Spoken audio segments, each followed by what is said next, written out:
السلام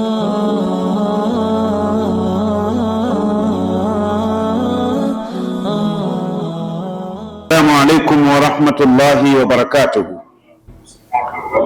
الحمد لله رب العالمين. اللهم صل على محمد وعلى آل محمد كما صليت على إبراهيم وعلى آل إبراهيم، وبارك على محمد وعلى آل محمد كما باركت على إبراهيم وعلى آل إبراهيم إنك حميد مجيد. اللهم ارض عن جميع صحابة رسول الله أجمعين رضي الله تعالى عنهم أجمعين. رب اشرح لي صدري ويسر لي أمري واحلل عقدة من لساني يفقه قولي.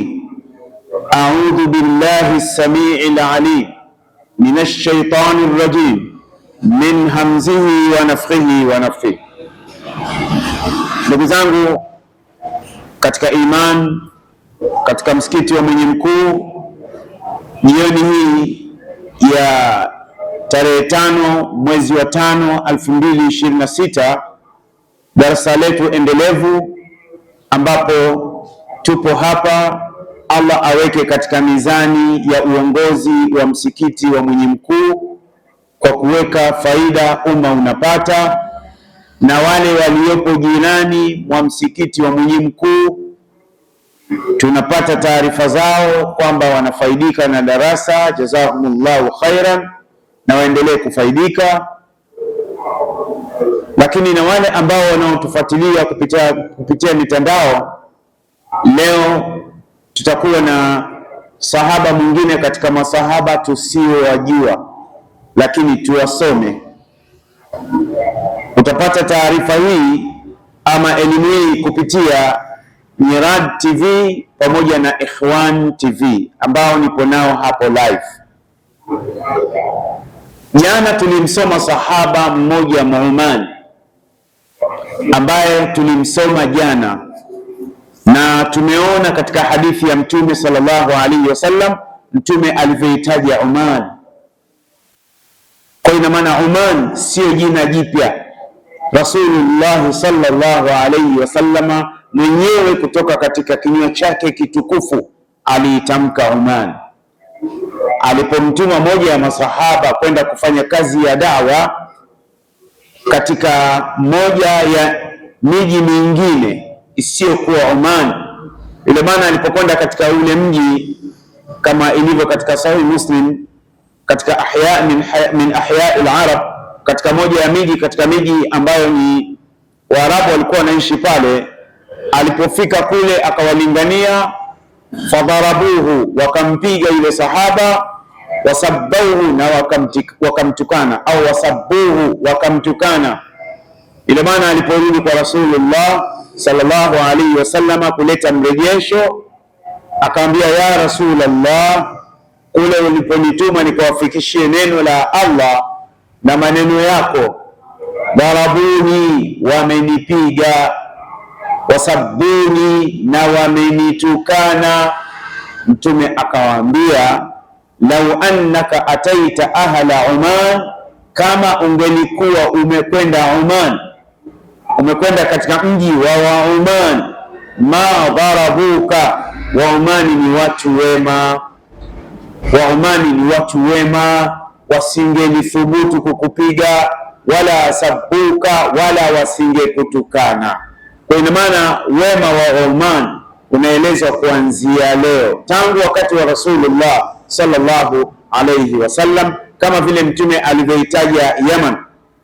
Mtume akasema, al-imanu yamani wal hikma yamaniya. Iman mizizi yake imekwenda kukita, kusimama imara, na ikapokelewa na Wayaman, na ilmu yenye faida inatokea Yaman. Kwa hiyo hii ni miji ambayo Mtume sallallahu alaihi wasallama ameitaja pamoja na miji mingine, kama alivyoitaja Mtume Misri, akawaambia mnakwenda huko Misri, mtafika huko, lakini muwe wema huko, mimi nina udugu nao, ni wakwe zangu, kwa sababu Mtume alimuoa Maria al-Qibtiyya. Mnakwenda huko, kuna wakwe zangu, waangalieni vizuri. Sasa tunakwenda katika masahaba ambao hatuwajui. Leo ninakwenda kwa sahaba mwingine, ndugu zangu mliopo katika msikiti huu wa Mwenye Mkuu na wale ambao wanaonifuatilia sasa hivi kupitia Miradi TV na Ikhwan TV. Leo tunamsoma sahaba, naomba msishtuke, msiwe na wasiwasi. Ni sahaba ambao hawaonekani, walikuwa hawaonekani, lakini wakati wa Mtume walionekana baadhi yao. Leo tunamsoma sahaba huyu kama alivyoeleza. Nimerejea katika kitabu kinachoitwa Usdul Ghaba fi Ma'rifati Sahaba liIzzuddin Ibn al-Athir, juzuu ya 3 ukurasa wa 702. Chapa nilionayo, niliyorejea nyumbani nilionayo ni Darul Fikri litabaati wan nashri watawzii, chapa ya mwaka 1409 Hijiria, ambayo ilikuwa ni sawa na mwaka 1989. Huyu sahaba asili yake ni jini. Huyu sahaba asili yake ni jini. Naona kuna wengine wanakaa vizuri, wanashangaa inakuwaje. Haya maelezo yapo katika hichi kitabu Usdul Ghaba fi Ma'rifati Sahaba ya Ibn al-Athir al-Jazari rahimahullah, ukurasa wa 702. Pia vile vile kisa hiki amekieleza Ibn Hajar rahimahullah katika kitabu chake kinachoitwa Al-Isabatu fi Tamyizi Sahaba, juzuu ya 2 ukurasa wa 527 mpaka 528. Ni tarjama ya 5790, ni tabatul ula ya mwaka 1328. Ameeleza huyu sahaba, naeleza kwa makusudi ili mtu anaweza akafanya kurejea kwamba ushekha anazungumza vitu ambavyo vya ajabu ajabu. Nimewataja wakongwe, yani mtu ambaye hawa wakongwe hajavipitia vitabu vyao na kusoma historia na tarajumu sahaba, si vizuri akaanza kuzungumza maneno ambayo hayana ufasaha wala taaluma. Sasa huyu Amr ibn Jabir al-Jinni, jina lake huyu sahaba anaitwa Amru. Katika al-Isaba tarjama yake ni 3881. Anaitwa Amru, sisi tunasema Amur, Amur sio Amur, ni Amru. Baba yake ni Jabir, kutoka katika jamii ya majini. Ilikuwaje? Kisa kipi? Na hapa ndugu zangu, darasa hili nitakwenda na masaili nyingi sana. Tutakwenda kuangalia, je, majini wapo hawapo? Tutakuja na dalili. Je, majini wanakula hawali? Tutakuja na dalili. Je, majini wanaoana hawaoani, wao kwa wao? Tutakuja na dalili. Na tutakuja na kisa ambacho kilichotokea wakati wa Umar. Mwanamume mmoja alitekwa na majini akapotea. Ngoja tukiache hicho kisa kwanza, tukiache, na tutakuja kukieleza kwamba tumekipata wapi. Sasa Ibn al-Athir rahimahullah anasema Amr ibn Jabir al-Jinni awradnahu iqtidaan bilhafidhi Abi Musa waqad dhukira annahu iqtada bit-Tabarani wa biljumlati fatarakahu, anasema fatarakuhu aula. Akasema wa innama dhakarnahu liannana sharafna annana la nakhallu au la nakhullu bitarjuma. Akasema ambana Abu Musa ithnan, ambana Abu al-Khair Muhammad ibn Raja حدثنا أحمد بن أبي القاسم حدثنا أحمد بن موسى حدثنا أحمد بن عمرو حدثنا عمرو بن علي حدثنا سلم بن قتيبة حدثنا عمرو بن نبهان العنبري حدثنا أبو عيسى ابن سلام رحمهم الله. Sasa huyu Abu Isa ibn Salam anasema hadathana Safwan ibn al-Mu'attal as-Sulami. Kisa hiki alitusimulia Safwan ambaye ni sahaba wa Mtume. Safwan ibn al-Mu'attal ndiye alisimulia hiki kisa, anasema kharajna hujjajan, tulisafiri kutoka Madina kwenda Maka kwenda kuhiji. Sikilizeni vizuri sana, tulisafiri. Sahaba huyo Safwan asema kharajna hujjajan, tulisafiri, uliondoka Madina kwenda kuhiji, hali tukikusudia kwenda kuhiji. Anasema falamma kunna bil arji, tulipofika katika eneo linaloitwa Arj, kutoka Madina mjini kwenda Arj kuna jangwa linaitwa Arj, kilomita 1 au kilomita 2 katika hilo jangwa. Walipofika pale, falamma kunna bil arj, tulipofika Arj, idh nahnu, ghafla tukajikuta bihayatin tattaribu, tukamwona nyoka anajipiga piga chini. Walikuwa na msafara mmoja na Umar ibn Khattab, ghafla wanamuona bihayatin tattarib ay tataharrak, imma bialamin asabaha au bishiddatin asabaha, ima ile nyoka alikuwa na maumivu yamempata, wakamuona nyoka ghafla. Falam talbath an matat, ghafla ile nyoka akawa hakuchelewa, akafa. Ile nyoka akawa amekufa.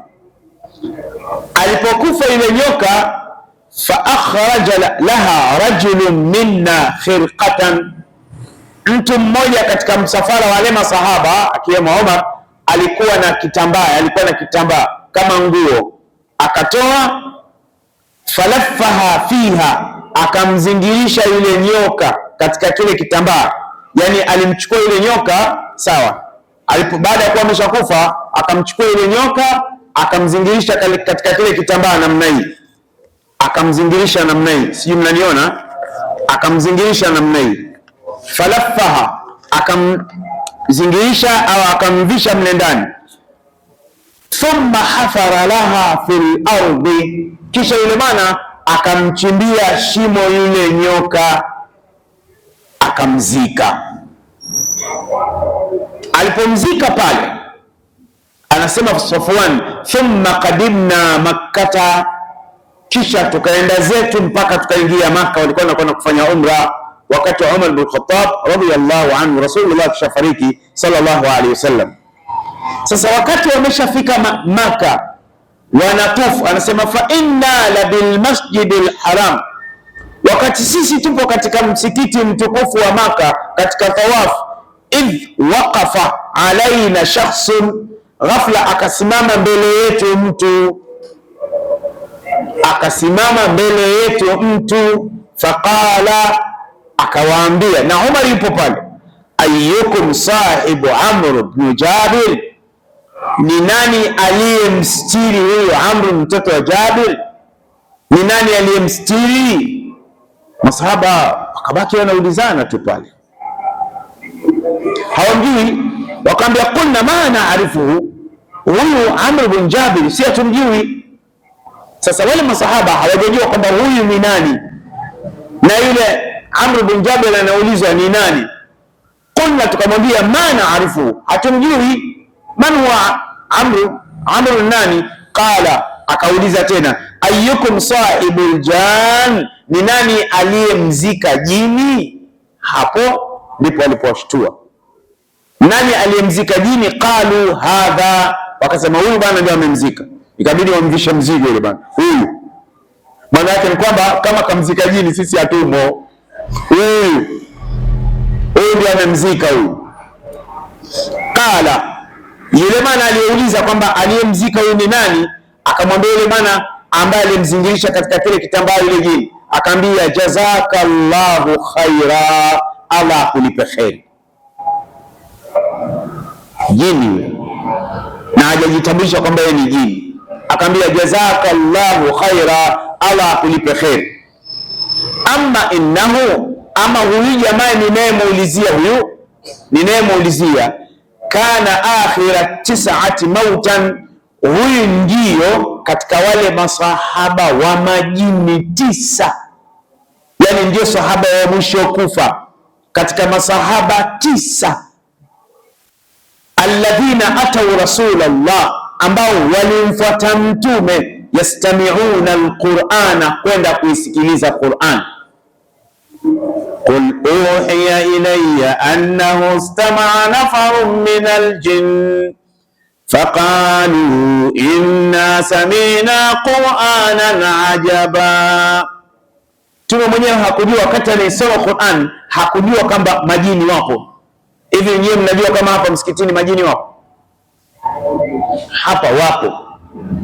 Tumesali nao maghrib na tunasali nao isha, alfajiri, sala 5. Wale ambao ni Waislamu majini wa 5 salawati tunao. Hawa ni ndugu zetu wema, na wapo majini wanawake 5 salawati wema, wamekwenda haji na wanakwenda haji, wanakwenda umra na wanatoa sadaka, na huko mijini kwao wanajenga misikiti.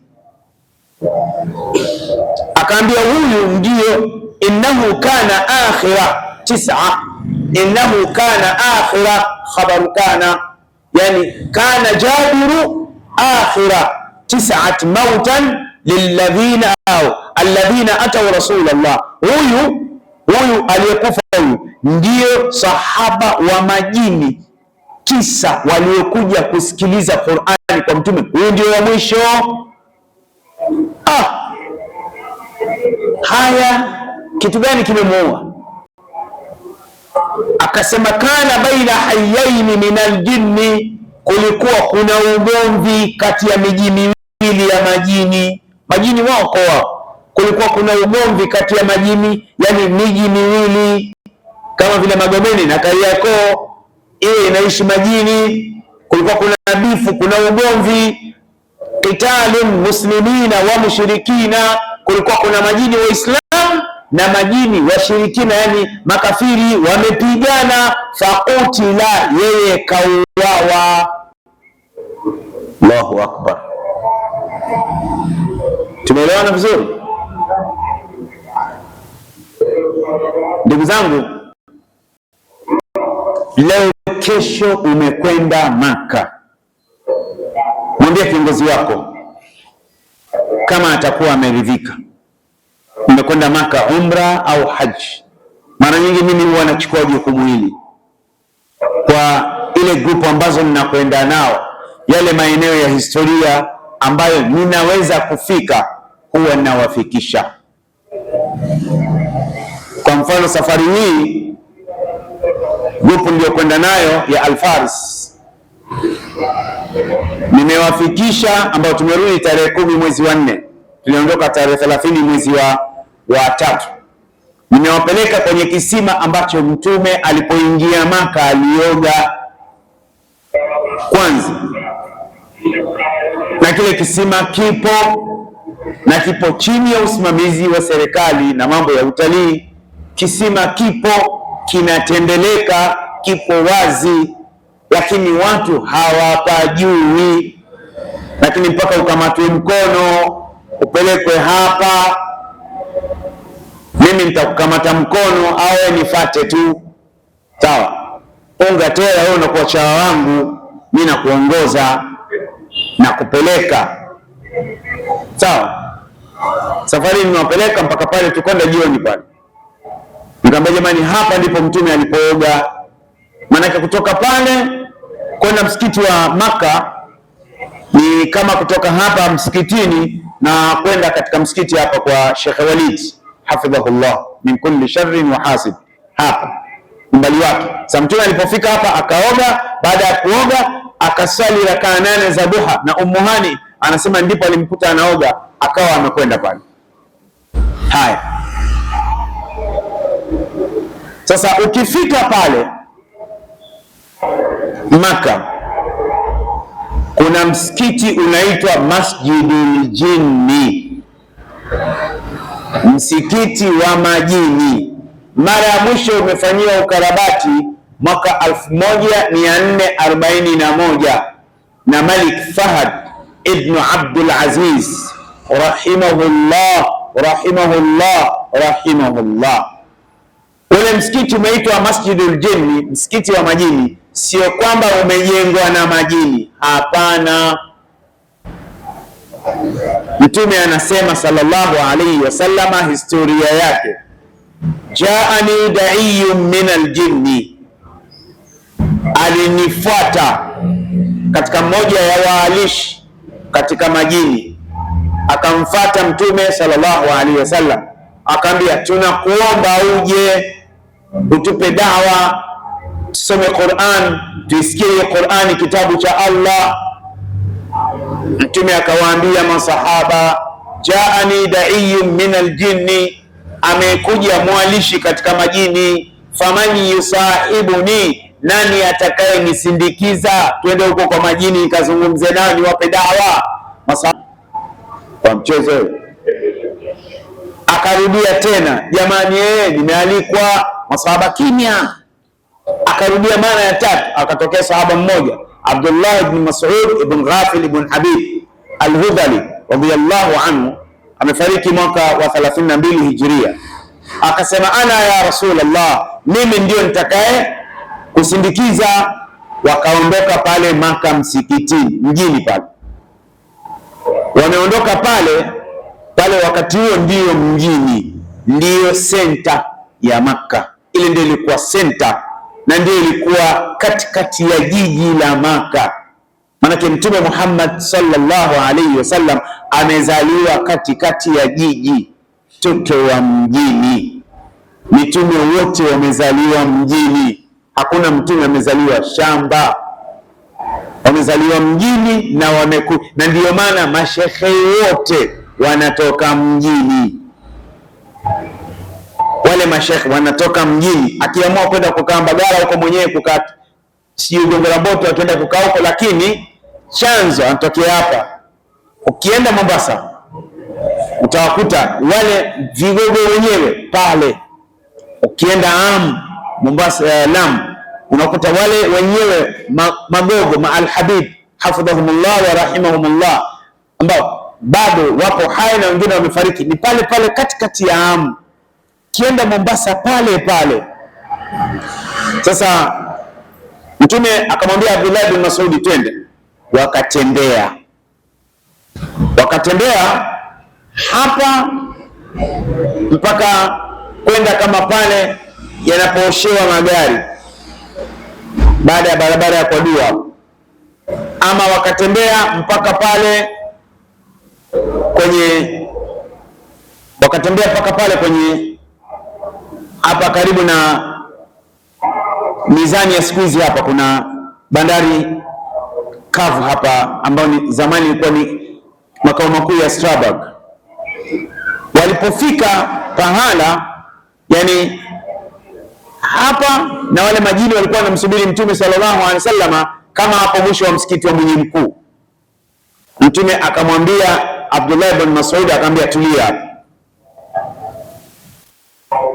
Akamwambia tulia usiku hapo. Akamwambia la tabra. Abdullah ibn Mas'ud anasema fakhatta li khattan, Mtume alinipigia mstari, akamwambia la tabrahanna khattaka, usivuke mstari huu tafadhali, chonde huko ninakokwenda kuna miamba, viumbe Mungu amewaumba, sio wa kawaida.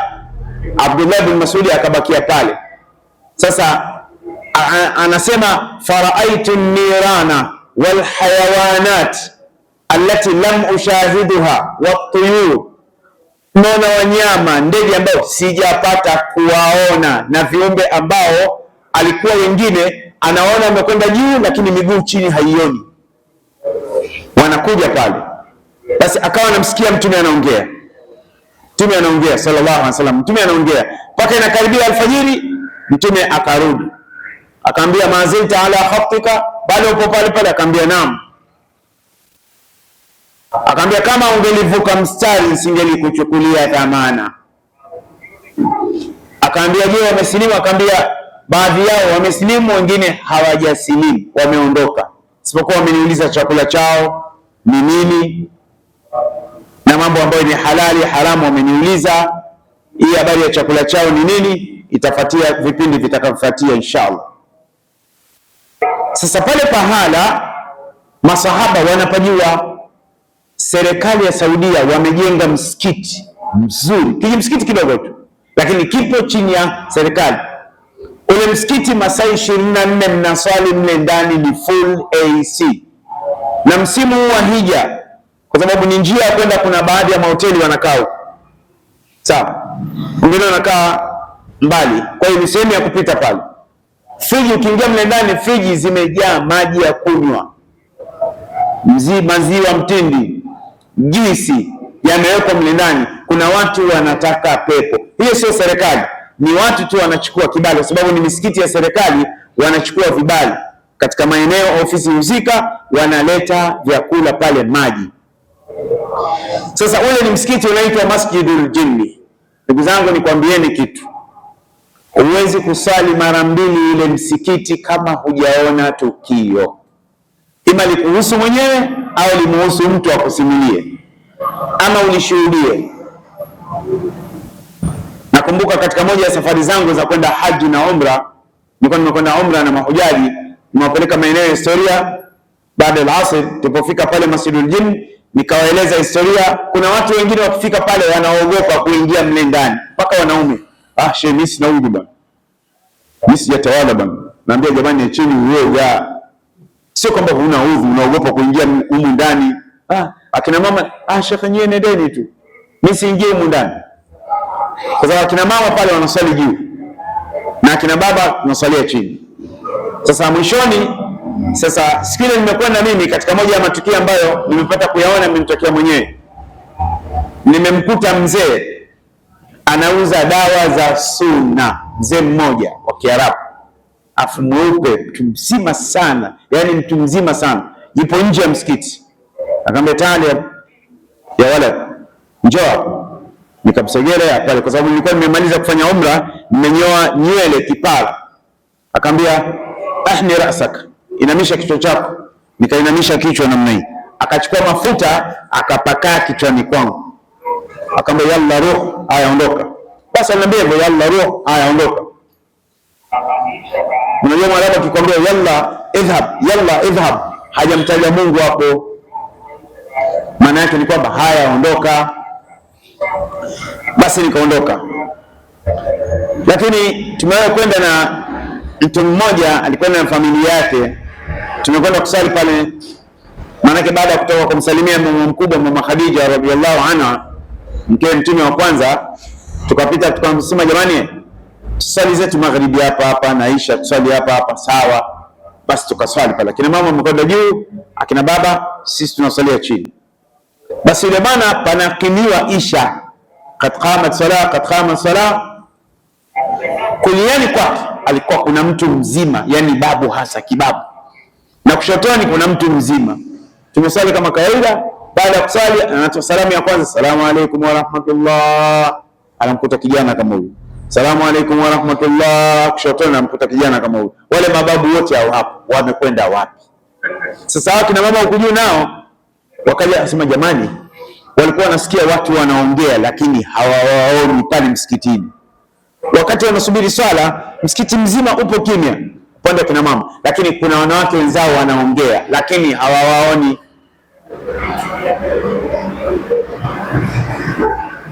Sasa kuna mtu mmoja, safari tumekwenda hii, tumerudi juzi tarehe 10 mwezi wa 4. Basi akina mama wanaswali juu kule. Sasa mmoja kama akina mama alisikia kuna mwenzake anamvuta yani hijabu kwa nyuma, akamvuta mkono hivi, kugeuka hivi akamkuta mwenzake, akaambia, umeniita? Akamwambia, sijakuita. Hujanivuta nguo? Sema sijakuvuta nguo mimi kabisa. sio kuvuta nguo. Yani pana, lakini vituko ambavyo si vya shari kabisa, si vya shari. Sasa ndio msikiti ambao kachukua ile kofia kavua kaweka pembeni, anasoma Qur'an. Ilikuwa salatu al-isha tunasubiri. Basi hapa kichwani kwake palikuwa pana waka vijitaa. Kuna vile vijitaa huwa vinawekwa kwenye kumbi za sherehe, vile vinakuwa vile vijitaa vinawaka waka vile. Basi kulikuwa kuna vijitaa vinawaka hapa chwa. Sasa mimi nimeshika Qur'ani naangalia, tazama namna hii. Huyu mtu wa kawaida kweli? Sasa palipotimiwa safu ya kwanza na ya pili, walikuwa ni Waarabu weupe sana, halafu wazuri, halafu wamevaa nguo nyeupe, kanzu nyeupe, nyeupe kwa maana ya nyeupe. Basi tumeswali. Baada ya kusali, imamu katoa salamu, basi kila mtu anabakia analeta nyiradi kivyake vyake. Tukasali pale baadia, tukatoka nje, tukasubiriana, kina baba kina mama, jamani tumetimia wote? Ndio. Tukatembea taratibu. Sasa kila mmoja anaeleza alichokiona. Hapo ni Masjidul Jinni. Sasa Mtume alifuatwa na masahaba wa kijini 9. Kama unatoka Taif, safari nilipokwenda nao nimewapeleka pahala ambapo malaika wa ardhi malaika wa milima aliteremka na Jibril. Mtume alipokwenda Taif walimpiga wakamuumiza, na yale maeneo yote Mtume alipofanywa vituko, bahati nzuri zile alama zipo. Serikali ya Saudia jazakallahu khairan, na ile sehemu Mtume alipokwenda kulishwa tunda na Addas, sio Abbas, ni kwa dal, Addas. Baada Mtume kupigwa mawe analia, maskini, wamemuumiza, hajawachukulia chao, lakini walimpiga. Kisha yule Addas akamwonea huruma, wale mabosi wake walikuwa wamemwajiri, akamwambia mpelekee tunda. Hawakumjua ni nani. Basi na Mtume alikuwa ameshajieleza, lakini waliwatuma vijana washikaji wa mtaani tu, apigwe huyo. Basi kapigwa mawe, yani amepigwa mawe kuanzia kama pale Shibam, anapigwa mawe mtaa wote mpaka kuja kufika huko. Sasa alikwenda ile sehemu, Mtume amekaa chini, akapewa tunda la zabibu katika shamba. Lile shamba ndugu zangu mpaka leo lipo, athari na miti ipo na limeachwa vile vile, na yale mazabibu ambayo yalikuwa ni miti ya pale, matunda ya pale, yale mazabibu bado yapo. Mara nyingi watu wanapokwenda pale huwa wanapenda kuyala yale mazabibu, sawa. Na ukiwakuta pale nao Arabu ni sehemu ya biashara, wanatangaza. Sasa Mtume alipofika pale katika ile eneo nimeonyesha mpakani mwa Taif na kwenda Maka, alikuja Jibril akamwambia Mtume, ya Rasulullah, hadha malakul jibal, Mtume wa Mungu, huyu ni malaika wa milima, anasema mnataka nini? Awaangamize watu wa Maka wale, atatoa amri kwa milima tu. Sasa na milima yenyewe ilimuomba Mtume sallallahu alaihi wasallam, na ile milima mpaka leo bado ipo. Ukisimama nyumbani kwao Mtume, barabarani, mlango wa barabarani hivi sasa, tangu ilipotokea corona kumewekwa vizuizi, vitu vingi hivi sasa mnakuwa mnaangalia kwa mbali tu hivi sasa. Sasa pale nyumbani kwao Mtume, kabla ya corona, watu walikuwa wanaingia mpaka ndani, lakini wanamume tu. Na mimi nimeshaingia mle ndani nyumbani kwao Mtume sallallahu alaihi wasallam alipozaliwa mara 3. Hii mara 3 ya mwisho nimeingia saa 4:15 na nimetoka saa 5:15, kusudi tu basi, sio kama ninakwenda kufanya nini, basi tu kwenda kuangalia mle ndani ramani kuna nini mle ndani. Lakini mle ndani unakuta kuna watu wa usalama, kuna mazulia mazuri kama ya rangi nyekundu. Sasa ukisimama pale kwao nyumbani kwao Mtume sallallahu alaihi wasallam, upande wako wa kushoto kuna stendi ya mabasi inaitwa Mahbasul Jinni, gereza la majini. Inaitwa gereza la majini. Sasa pale kuna mlima unaitwa Jabal Abi Qubais. Alafu pale kuliani kwako kwa mita 200 au 250 kuna mlima kama unataka kuwa na rangi hii, ukitoka rangi ya chini unafuatia ile rangi ya katikati na rangi inayofuatia pale juu. Kuna mlima unaitwa Jabal Quayqian. Quayqian, hili ndio milima ilimwambia Mtume, tuambie watu wa Maka wasikusumbue, sisi tutakutana. Ina maana Jabal Abi Qubais unasogea na mlima Jabal Abi Quayqian inakuja inawasagasaga. Mtume akamwambia katika hawa watatoka watu ambao watakuja kumwabudu Mwenyezi Mungu Subhanahu wa Ta'ala. Kwa hiyo hawa ni majini ambao walishuka lile eneo nikawaonyesha. Sasa yule bwana akaambia huyu ameuawa. Kulikuwa kuna ugomvi kati ya majini wa Islam na majini wasiokuwa Waislamu, wamepigana, sasa ameuawa. Sasa yule bwana akawaambia, fa in shi'tum, kama mnataka, awadnakum, nikupeni gharama ya hii sanda mliomzikia mwenzetu, yani alkhirqa. Qulna, Safwan anasema tukamwambia, la, hatuhitaji gharama. Tusimame hapa kwa ajili ya adhana. Sasa yule ambaye alikuwa wale hawakumjua yule ni nani, akaambia fa in shi'tum, kama mpo radhi, awadnakum, yani tukupeni gharama ya hiyo nguo ambayo mmemzikia mwenzetu, yani anil khirqa, yani gharama hicho kitambaa ambacho mmemzikia. Qulna, Safwan anasema tukamwambia, la, hapana. Hii riwaya Ibn al-Athir rahimahullah akhrajahu binahwi Abdullah ibn al-Imam Ahmad ibn Hanbal fi Zawaid al-Musnad min Abi Hafs Umar ibn Ali biisnadihi al-Musnad, wa kadha akhrajahu al-Barudi wal-Hakim wat-Tabarani wa Ibn Mardawayhi fi at-Tafsir min tariq Salam ibn Qutayba rahimahumullah. Mwishoni akasema angalia tarjama ya al-Isaba. Kwa hiyo hapa huyu ni sahaba ambaye, ina maana masahaba waliokwenda kwa Mtume mara ya kwanza kwenda kusikiliza Qur'ani walikuwa 9. Hawa masahaba walitoka wapi? Masahaba hawa majini walitoka wapi? Katika mji gani?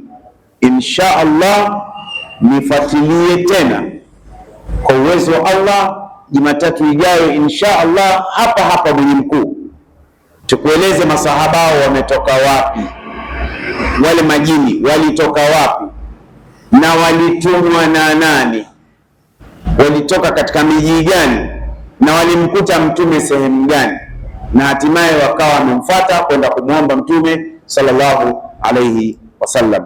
Hii leo tumempata katika moja ya masahaba ambao tusiowajua, Jabir au anaitwa Amru ibn Jabir al-Jinni. Katika moja mambo ambayo majini wana tofauti sisi wanadamu, majini wana umri mrefu sana.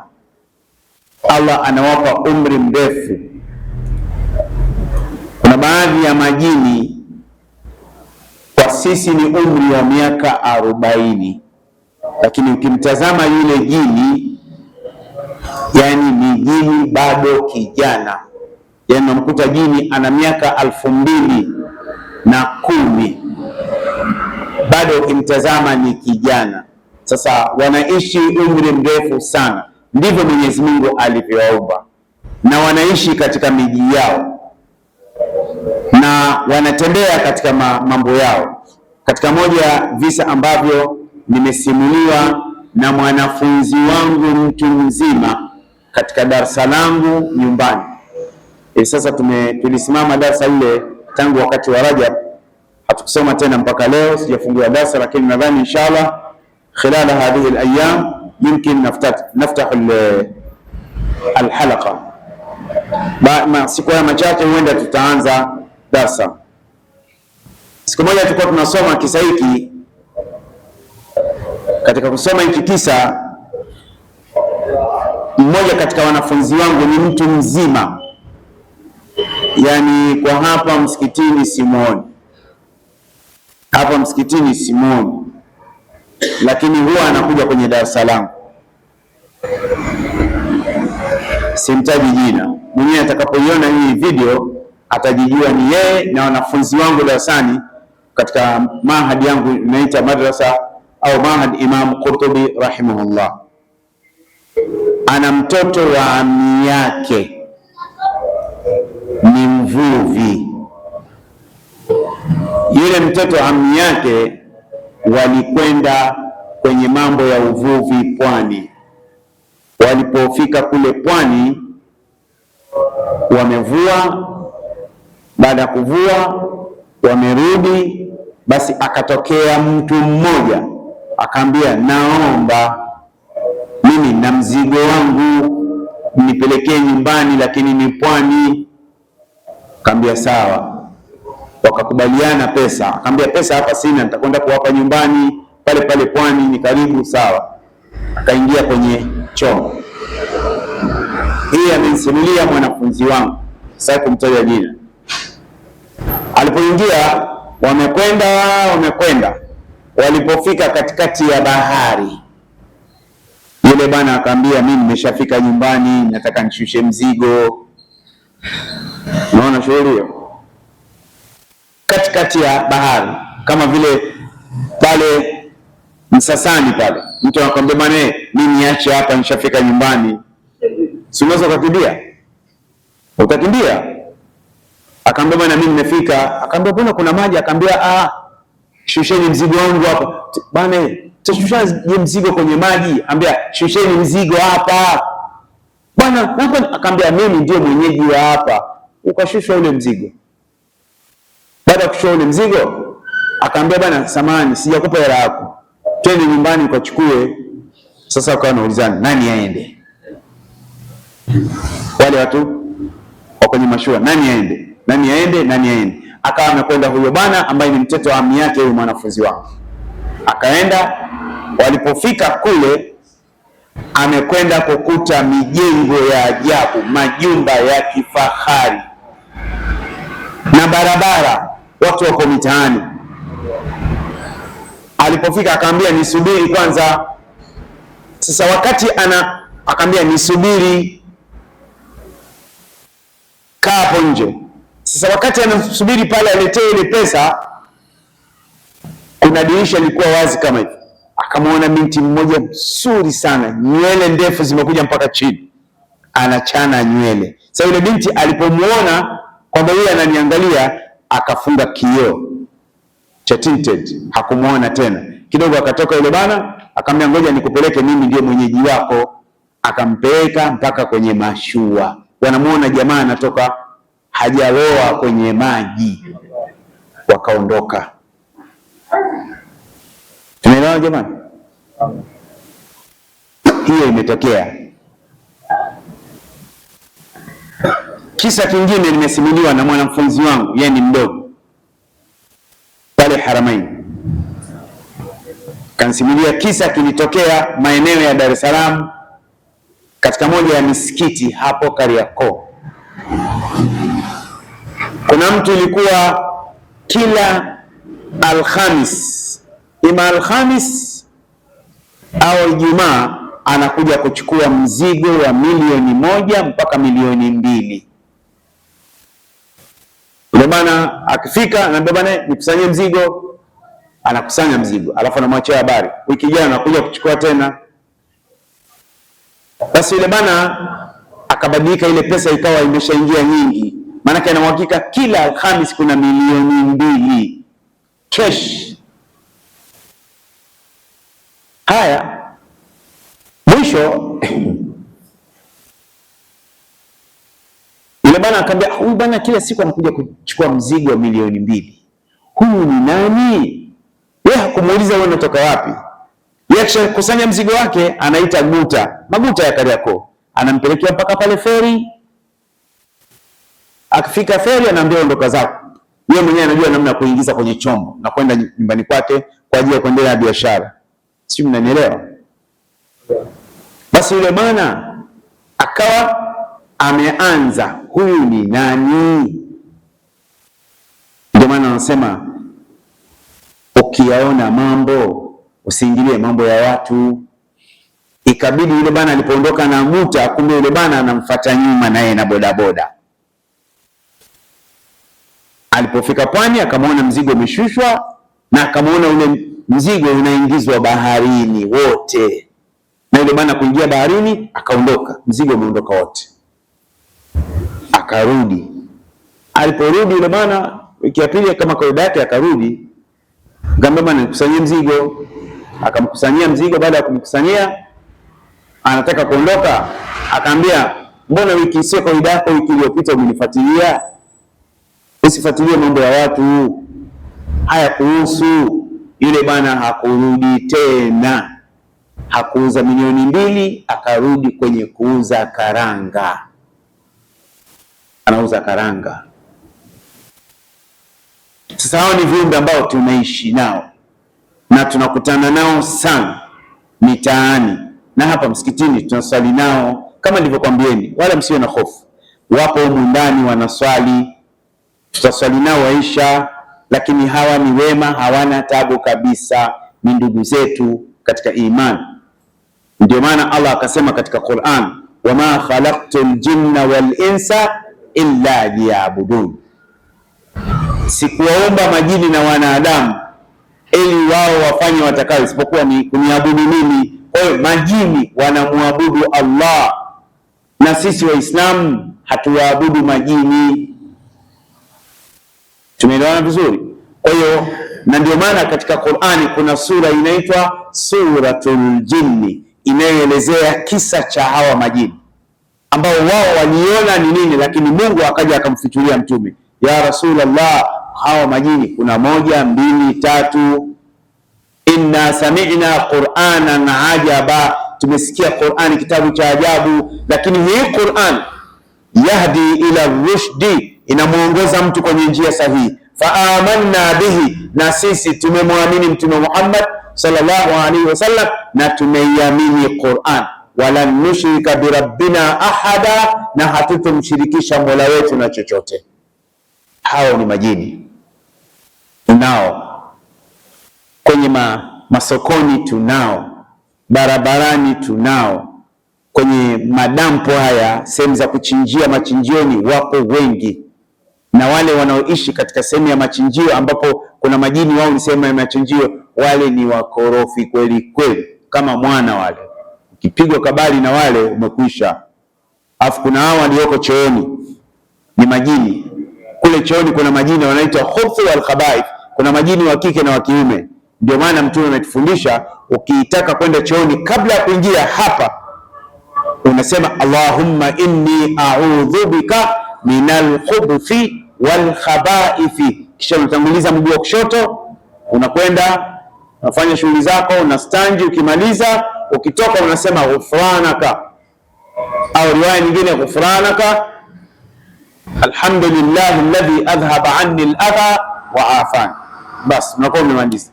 Na ndio maana hata Mtume ametufundisha inapofika jioni majira saa 11 saa 10, majini wanakuwa wengi sana sana barabarani. Ndio maana ametufundisha kwa watoto wadogo kuto kuwatoa sana barabarani. Lakini dunia yenyewe ndio hii, tunafanyaje? Na ndio maana hata homa nyingi, Allah atuhifadhi, mara nyingi homa nyingi, maradhi ya ajabu ajabu, mara nyingi yanaanza majira ya saa 10 saa 10 11. Sawa. Na hawa majini wanawapenda wanawake wa kibinadamu, na majini wa kike wanawapenda wanaume wa kibinadamu. Unachomoka vipi? Nakumbuka masala hii mara ya mwisho kumsikiliza mufti wa Tanzania Sheikh Hamed ibn Juma ibn Hamed rahimahullah, aliwahi kuizungumza hii masala. Tena alikuwa anatoa darasa, nadhani msikiti wa Mwembe Chai, mwishoni alikuwa na darasa ya tafsiri ya Qur'ani Mwembe Chai mwezi wa Ramadhani, kama mnakumbuka, karibuni mara 2 mara 3 aliwahi kuizungumza hii masala. Siku hiyo naisikiliza masala hii, nipo kwenye gari, tupo pale fire, tunasubiri gari zipishane, tukua tunarudi Magomeni. Sasa alipata kuizungumza hii masala shekhe, kwamba je, majini wapo hawapo? je, inafaa kuwaoa, haifai kuwaoa, akaizungumza ile masala. Sasa sijui zile CD zake zipo za shekhe, manake kile ilikuwa ni chuma mwamba katika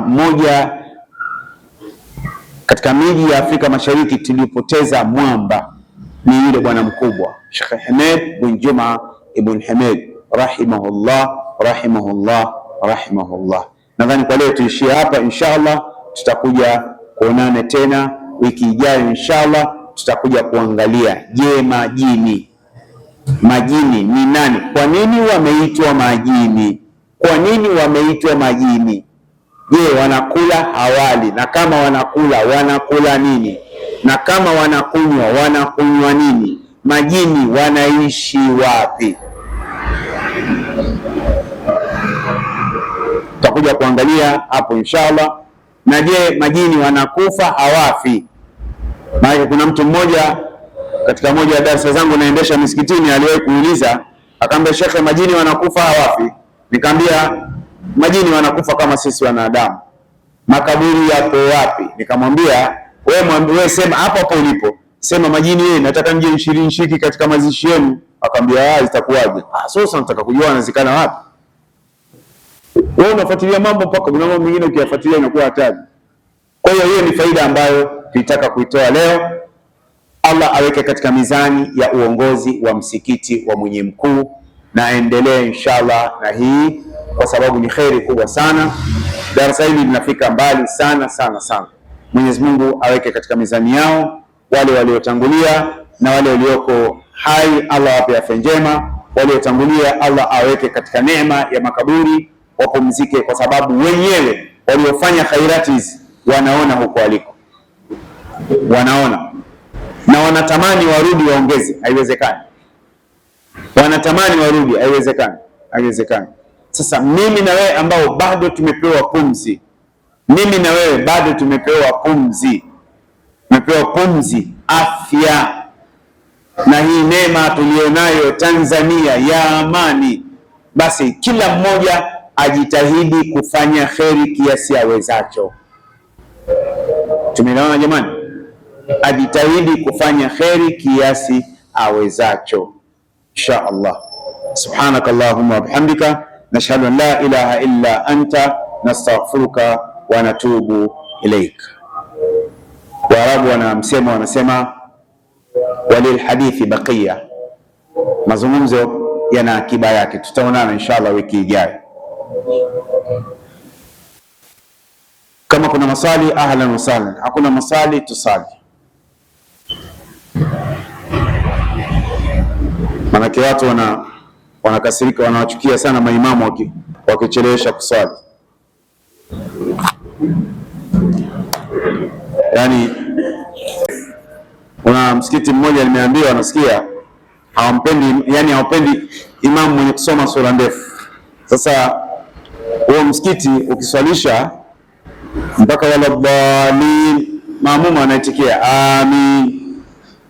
Basi ukianza sura ndefu tu, ukianza bismillahir rahmanir rahim wan nazi'ati gharqa, watu wanaguna huko nyuma. Umeanza hivyo. Sasa ni vizuri tutawapiga tabatiada ina kazi na tosha, ili msije kubatilisha ushe naye vipi bwana. Tumeelewana jamani? Sina wasiwasi, inatainaka tabatiada inatosha, tuna swala itakuwa sahihi inshallah. Inshallah. Naona hakuna maswali. Naam? Speak.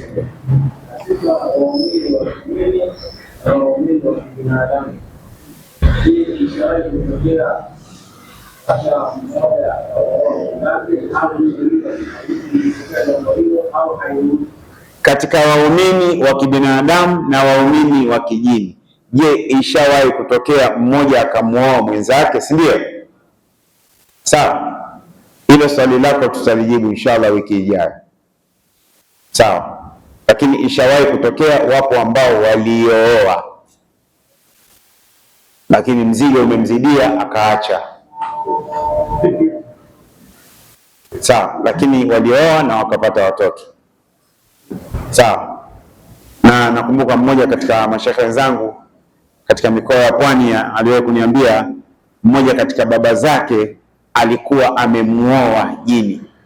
Sasa usiku, wale ambao wanaolala kwenye msiba, si watu wengi wanakuwa wameshaondoka jirani wale, sawa, lakini kulikuwa kuna bakia wanawasikia watu wanaongea pale, watu waliolala usiku wanasikia wanaongea, lakini hawaoni. Ikifika alfajiri tu kimya, hakuna kuongea, watu wote wameondoka. Lakini siku ya pili wanawasikia ikifika alfajiri hao. Kwa hiyo leo ukitaka inshallah wiki ijayo tutawaomba inshallah uletee pisi uje uione inshallah. Upo tayari?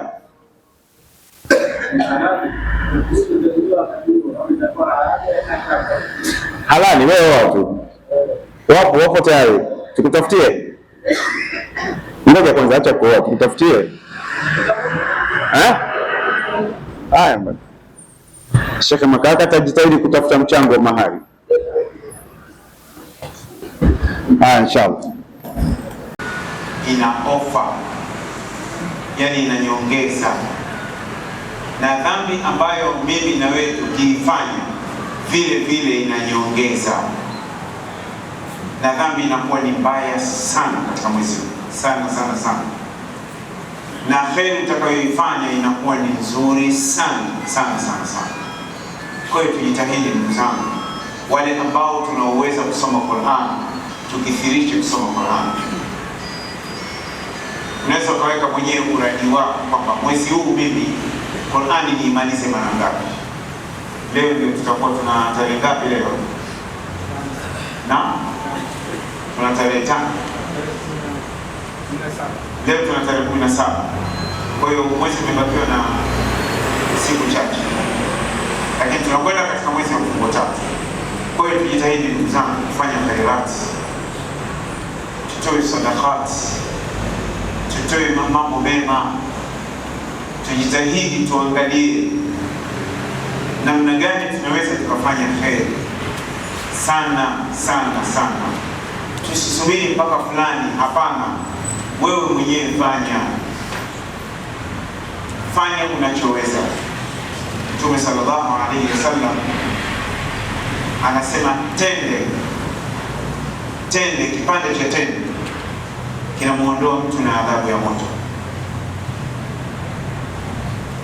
Kwa hiyo tujitahidi, ittaqun nara walau bishaqi tamra. Mtume anasema uogopeni moto angalau kwa kutoa sadaka kipande cha tende. Sasa ukichukua kipande cha tende ukimpa mtu kula hakina faida yoyote, lakini Mtume anasema kipande cha tende kumbe kinaweza kikakutoa pahala pazito sana. Kwa hiyo tujitahidi ndugu zangu, tujitahidi sana. Faida nyingine nitoe, Mtume anasema hadithu sahihi katika Sahih Muslim. Mtume anasema man qala subhanallahi wa bihamdihi fil yawm 100 marra ghufirat khatayahu wa in kana mithla zabadil bahr. Muislamu kama kwa siku, kwa mfano alfajiri au asubuhi, ukasema subhanallahi wa bihamdihi, subhanallahi wa bihamdihi, subhanallahi wa bihamdihi, subhanallahi wa bihamdihi, subhanallahi wa bihamdihi mara 100, basi unafutiwa madhambi yako, hata kama ni kama povu la bahari. Neno dogo sana, subhanallahi wa bihamdihi. Hebu tusome tena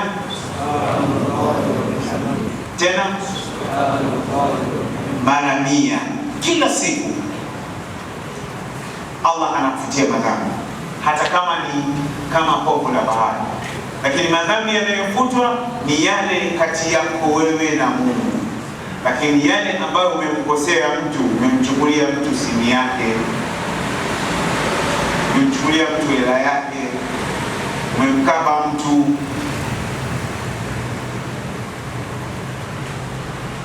umemchukulia mtu mkewe, umemchukulia mtu mumewe, hiyo Mungu asamehe. Mtu amesahau simu kule, wewe ukazima ukatoa line, alafu umekaa subhanallah walhamdihi subhanallahi alazim. Hiyo amna rafiki yangu, haifutwi mpaka urudishe simu, Kwa hiyo ndugu zangu, tujitahidi kufanya miradi sana. Tumeelewana vizuri?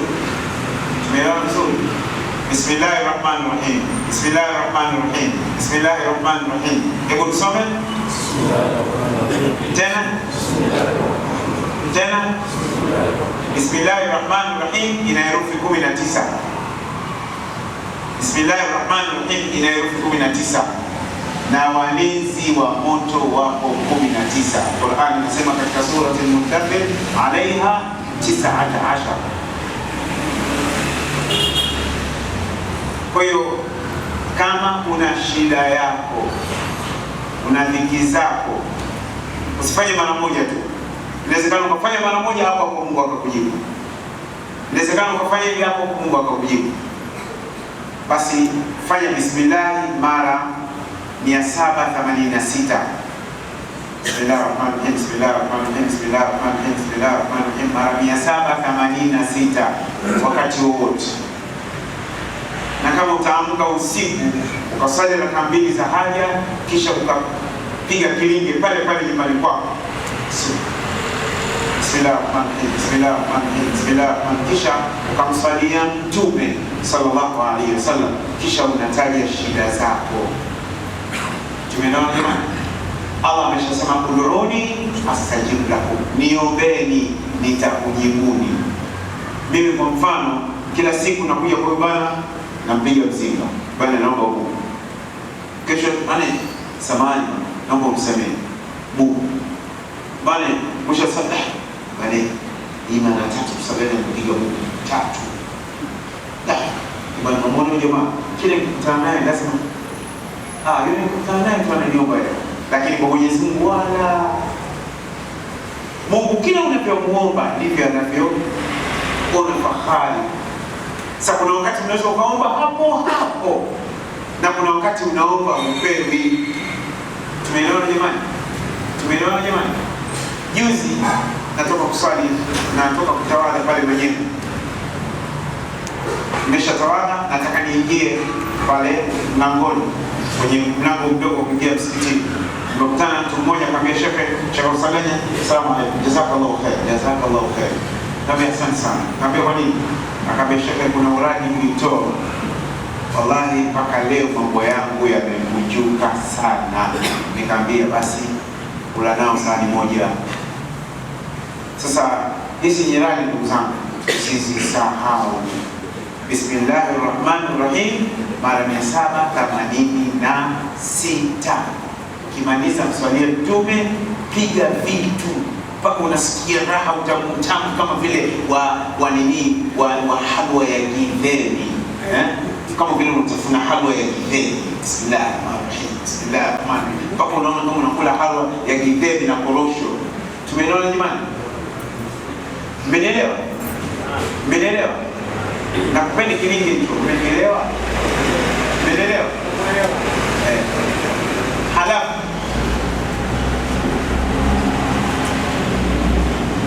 kuna jina la Mwenyezi Mungu linaitwa Latif. Jina la Latif lina herufi 4. Lam, Te, Ye, Fe. Latif. Na ndio maana kuna baadhi ya ndugu zetu wengine wanaitwa Abdul Latif. Sawa. Jina la Latif na Mwenyezi Mungu katika yale majina 99 lina siri kubwa anayojua mwenyewe. Na kuombeni, sikulazimisheni. Wameeleza wanachuoni wema waliotangulia, waliyafanyia kazi kwa yakini na Mungu akawapa. Najua si mashaka tumekaa kama vile mafundi ujenzi.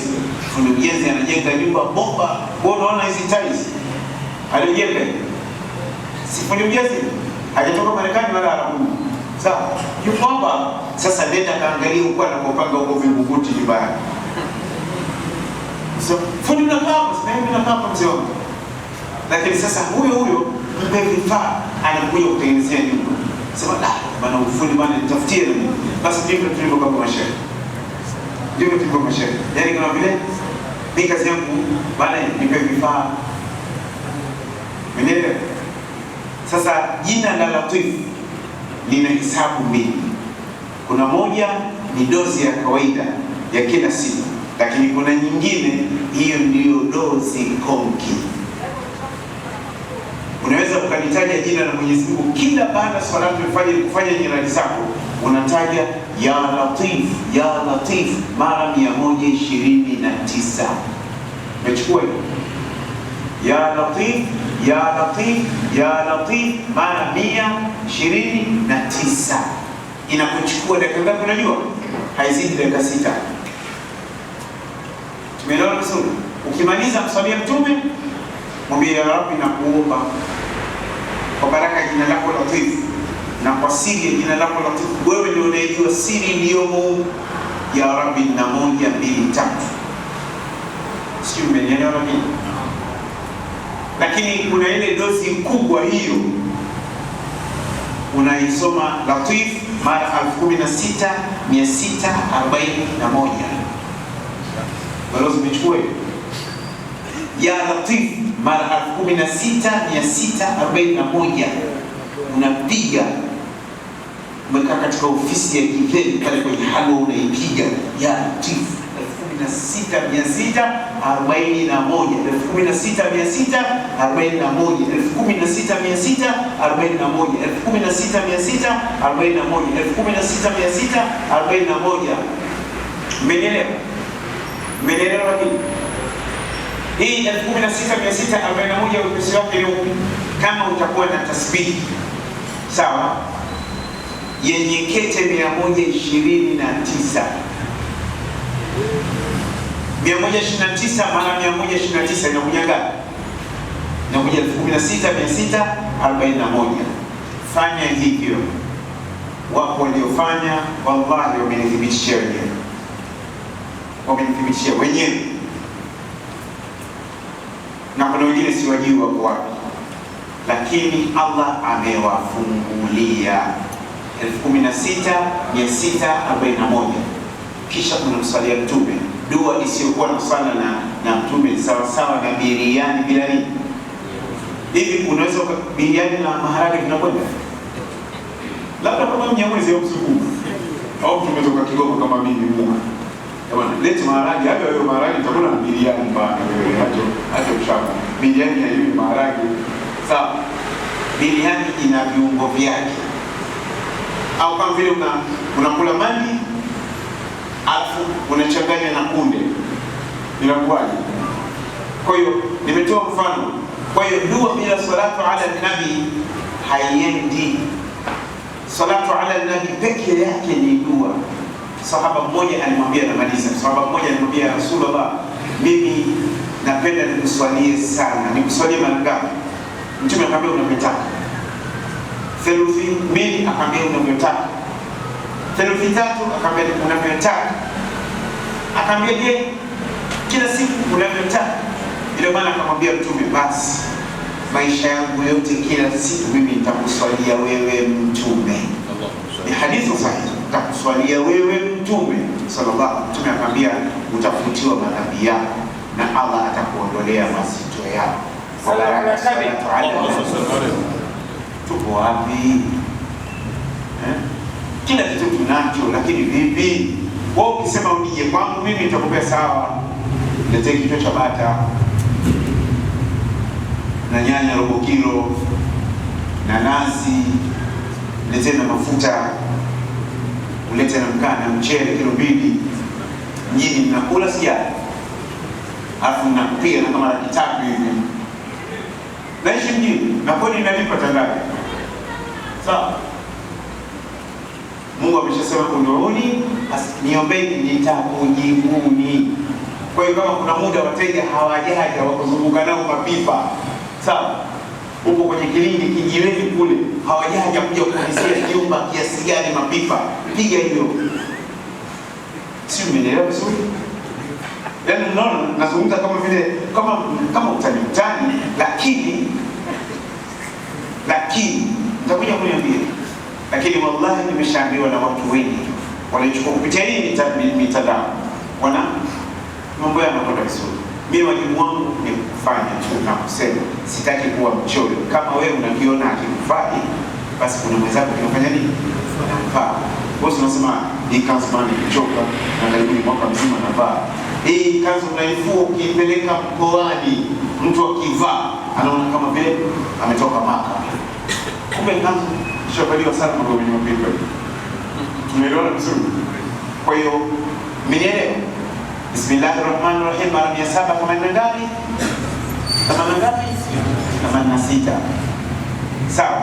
Ama ya latif, dozi dogo ni mara 120 kila baada ya, ama dozi kubwa ni ya latif mara ngapi? 16641. Ushauri wangu wa mwisho kabisa kwa hii 16641, jitahidi mchana uwe umelala, la sivyo huiwezi.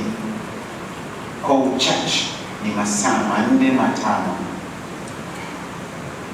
Kwa hiyo jitahidi mchana huo umelala, umeshatulia nyumbani, simu umezima, umeweka, kwa sababu inawezekana wakati unahitaji jina hilo la ya latif, pale palipokuwa na shida, unamuona simu yule anapiga, unapokea, bali tuonane kesho, wewe uchukue tayari na natufanyia itakuwepo, inafanyika chezea era tani. Tumeelewana vizuri.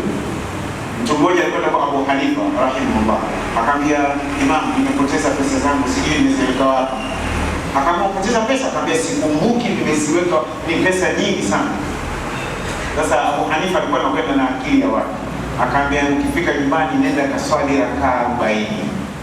Ukifika tu ile ya 39 kuingia 40 utakumbuka ile umeiweka wapi. Kweli mama akamwambia naam, nenda. Akamwambia sawa. Basi akarudi nyumbani, akatoa kaswali rakaa ya kwanza.